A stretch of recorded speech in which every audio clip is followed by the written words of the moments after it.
यात्रा कहानी के 6वें भाग में आप सभी का स्वागत है। आशा नहीं विश्वास है कि आप स्वस्थ कुशल मंगल होंगे। आइए इस कहानी के अगले भाग को पढ़ते हैं।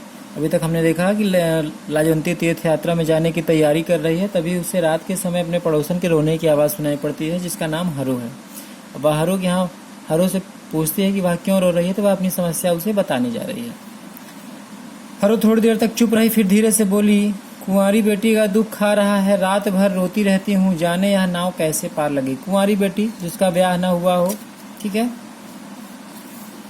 यह क्यों? उसके ब्याह का खर्च तो तुम्हारे जेठ ने मंजूर कर लिया था। लाजवंती उत्तर देती है या सवाल करती है कि जब आपके जेठ ने ब्याह का खर्च, आपकी बेटी की शादी का खर्च मंजूर कर लिया, तब आप क्यों रो रही हो? उसने 200 रुपए के गहने कपड़े बनवा दिए, मगर मिठाई आदि का प्रबंध नहीं किया। अब चिंता यह है कि बारात आएगी तो उसके सामने क्या धरूंगी। तो उसने बताया कि 200 रुपए के गहने कपड़े बनवा दिए, मगर मिठाई आदि का प्रबंध अर्थात बारातियों के खान पान का कोई प्रबंध नहीं किया गया है। लाजवंती ने कहा, क्या गांव के लोग एक कन्या का ब्याह नहीं कर सकते? और यह उनकी दया न होगी, उनका धर्म होगा।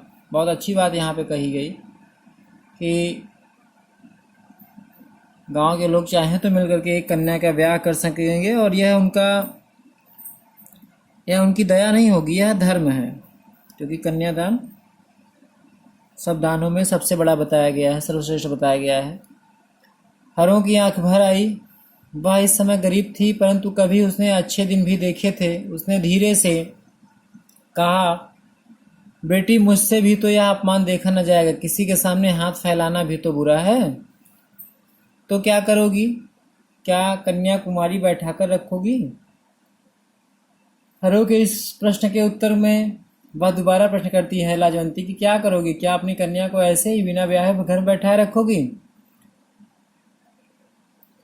भगवान की यही इच्छा है तो मेरा क्या बस है।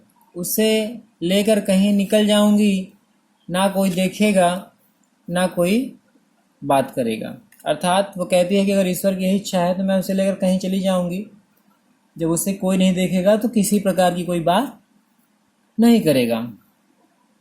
लाजवंती हरो की अवस्था से कांप गई। उसे ऐसे लगा जैसे कोई कह रहा हो कि अगर यह हो गया तो ईश्वर का कोप अर्थात क्रोध गांव भर को जलाकर राख कर देगा। लाजवंती को यह लगा कि इस स्थिति में अगर ऐसा कुछ हुआ तो ऐसा होगा जिससे ईश्वर भी कुपित हो जाएंगे, क्रोधित हो जाएंगे और पूरे गांव को जला करके राख कर देंगे। लाजवंती का हृदय दुख से पानी पानी हो गया।